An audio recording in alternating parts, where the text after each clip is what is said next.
Matrimonial site से मिलन, प्यार, शादी के बाद एक बेटे का जन्म, बेटे के 4 साल का होते ही माँ बाप की अनबन और फिर घर से निकली एक लाश। ये कहानी बेंगलुरु के एक प्रसिद्ध AI इंजीनियर की है, जिसे जानने के बाद से ही हर कोई हैरान और परेशान है। अपनी पत्नी की प्रताड़ना से परेशान होकर अतुल सुभाष नाम के प्रसिद्ध इंजीनियर ने खुद की जान दे दी। लेकिन इस मौत के पहले जो उन्होंने वीडियो जारी किया, उसमें कई कहानियां वायरल हो रही हैं। ये कहानियां बेहद चौंकाने वाले दावे करती हैं। इनमें जहां पत्नी ने पति पर अननेचुरल सेक्स के आरोप लगाए, वहीं दहेज मांगने का भी आरोप लगाया था। पति इसकी सफाई देते देते थक गया और खुद को सही बताते बताते अंत में वो दुनिया से ही चल बसा। लेकिन उसने जो कहानी बयां की, वो सबको रुला गई।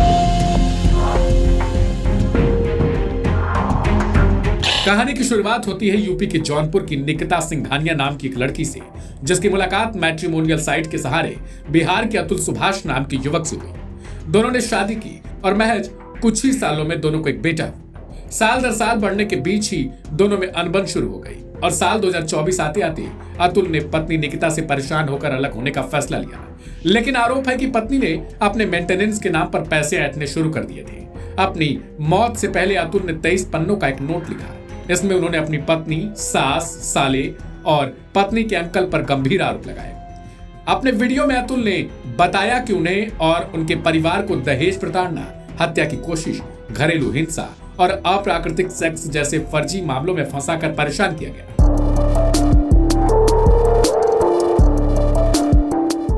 पत्नी को अतुल हर महीने 40,000 रुपए मेंटेनेंस के नाम पर देते थे और अपने बच्चे के भरण पोषण के लिए देते थे। कहा जा रहा है कि पत्नी और पैसे की मांग कर रही थी, ना देने पर फंसाने की धमकी दे रही थी। अतुल चाहता था कि उसका बेटा उसके पास रहे, लेकिन वो मजबूर था। जौनपुर के एक स्थानीय अदालत में यह मामला चल रहा था। अतुल ने अपने वीडियो में बताया कि सुलह के नाम पर 2 से 3 करोड़ रुपए की रकम मांगी गई। पहले यह रकम 1 करोड़ थी, लेकिन बाद में बढ़ा दी गई। और तो और रीता कौशिक नाम की जज ने सेटलमेंट के लिए 5 लाख रुपए मांगे। अतुल ने ऐसा आरोप लगाया। अतुल ने कहा कि उसके पास प्रूफ है और वह इतने पैसे कहां से देगा। जवाब जज की तरफ से मिला कि फिर कोर्ट के चक्कर काटो और पूरा परिवार काटेगा। इसका एक मैसेज भी वायरल हो रहा है। अतुल परेशान होकर अपनी जान देने का फैसला लेते हैं तो सास और पत्नी पर आरोप है कि वो हर रोज अतुल से ताने मारकर पूछते थे कि आखिर कब मर रहे हो, मर जाओगे तो पूरी संपत्ति पत्नी की होगी और फिर पूरा परिवार कोर्ट के चक्कर काटेगा। हालांकि अतुल के वकील ने जज के पैसे मांगने वाले बयान से किनारा कर लिया। नहीं, देखिए, न्यायालय पे अगर उन्होंने ऐसी कोई चीज कही है तो वह गलत है। न्यायालय में बहुत से मामले आते हैं और न्यायालयों में, हमारे जौनपुर जिले में न्यायालय हमारी ओवरबर्डन है, बहुत काम है।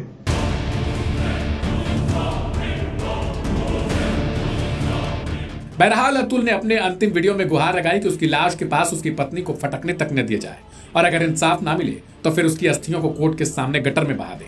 अतुल ने अपने अंतिम वीडियो में कहा कि उसके बेटे के लिए उन्होंने कुछ रखा है और बेटे से गुजारिश की कि वो उसे साल 2038 में ही खोलकर पढ़े। अतुल ने अपने वीडियो में कहा कि उसके बेटे को उसके परिवार के हवाले कर दिया जाए, नहीं तो उसकी पत्नी उसे बिगाड़ देगी। अतुल ने अपने अंतिम वीडियो में महिलाओं द्वारा कानून के मिसयूज का मुद्दा उठाया, जिसे लेकर अब सोशल मीडिया प्लेटफॉर्म पर खूब बहस भी छिड़ी है। अतुल के माँ बाप का रो रो कर फिलहाल बुरा हाल है। अतुल के पिता प्रधानमंत्री से लेकर राष्ट्रपति तक से कार्रवाई के लिए गुहार लगा रहे हैं। हमारा बेटा हमको कहता था कि पापा हम जाते हैं कोर्ट में तो हमारे पास हमको जो है सो पूरा जस्टिस नहीं मिलता है। हर आदमी हमको जो है सो कानून व्यवस्था के अंतर्गत कोई काम नहीं होता है और ये नियम से चलने वाला, कानून से चलने वाला आदमी था, लेकिन ये कभी भी जो है तो वहाँ की कानून व्यवस्था को एकदम मानता था कि एकदम खत्म है। मार्च के महीना में वो गया था। मार्च के महीना के बाद जब आया ना तो कहा कि पापा वहाँ का जो मीडिएशन का जो जज है, चाहे जो भी लोग है, वकील है, चाहे जज है, जो भी है, वो वहाँ की कानून व्यवस्था जो लॉ है अपने भारत का, उस लॉ से नहीं चलता है। लोग उस लॉ को मानता ही नहीं है।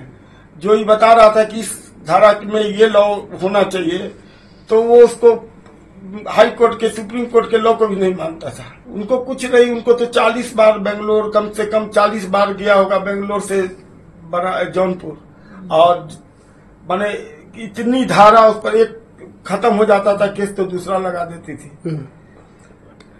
इस बात के कारण जो है तो भीतर से फ्रस्ट्रेट था, लेकिन हम लोग को महसूस नहीं होने दिया कि क्या है नहीं है। एकाएक हम लोग को खबर गई है कि वो अपना पूरा मेल वगैरह हमारे छोटे लड़के को रात में किया है 1:30 बजे 2 बजे, हमारे पास 3 बजे उसका फोन आया है। उसके बाद हम लोग कैसे कैसे करके वहां से पटना आए हैं, एयरपोर्ट पटना से बेंगलोर पहुंचे 4 बजे शाम में। एकदम 100% सच है, 100% सच है। उसमें एक आध इल्जाम छूट गया हो तो भले ही, लेकिन जितना इल्जाम वो को याद होगा उतना लगाया हो तो एकदम सही है। मैं ये कहना चाहता हूँ कि जैसे शहीद भगत सिंह ने एक देश को जगाया था, मेरा भाई भी कुछ ऐसा ही करना चाहता है कि लोगों को जगाना चाहता है कि कैसे परेशान किया जा रहा है, कैसे लोगों को शादी करके बर्बाद किया जा रहा है। या तो वो बर्बाद हो जा रहे हैं या अपने आप को ऐसे ही छोड़ के चले जा रहे हैं अपने लोगों को इस दुनिया से। इवन इन सुसाइडल नोट उसने अंतिम इच्छा यही लिखी है कि अगर मैं सिस्टम से और इन सब चीज़ों से जीत गया तो मेरी अस्थियाँ गंगा में बहाई जाए। अगर मैं इस सिस्टम से हार गया तो कोर्ट के बाहर जो गटर हो उसमें मेरी अस्थियाँ बहा दी जाए।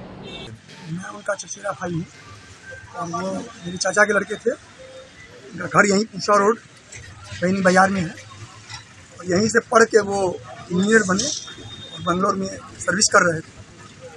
जिस तरह से उन्होंने सुसाइड किया, सुसाइड नोट में जो है उन्होंने पूरे तरह आरोप लगाए हैं, क्या पहले आप लोगों को कुछ जानकारी थी इसमें? आरोप पता तो था ही कि उसको तंग किया जा रहा है उसके ससुराल की तरफ से। अच्छा। पीड़ित है ससुराल से, लेकिन ये नहीं पता था कि वो इतना पीड़ित है कि वो ऐसा कुछ कर लेगा। आप लोगों से बातचीत हुई थी? जिस दिन वो एक्सपायर किया है उस दिन 10 बजे रात में अपने मम्मी और पापा से बात किया, अपने भाई से बात किया। अच्छा।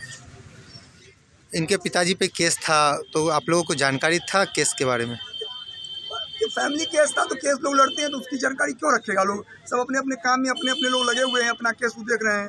तो ऐसा केस तो मर्डर केस तो था नहीं, लोग उसकी जानकारी रखता। फैमिली में वो केस की हुई थी, दहेज प्रताड़ना था तो कर रहे थे, पता तो था कि केस की हुई है। क्या लगा शादी कब हुई थी? 2019 में।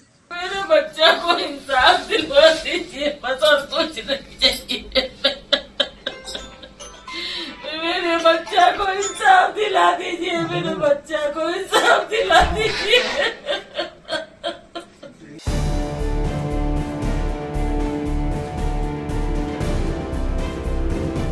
देखना दिलचस्प होता है कि इस कहानी में अतुल के जो आरोप हैं उन पर क्या कोई कार्रवाई होती है या फिर अब किसी अगले व्यक्ति की अतुल बनने तक का इंतजार किया जाता है। इस रिपोर्ट पर आप अपनी प्रतिक्रिया अपने नाम के साथ जरूर दें।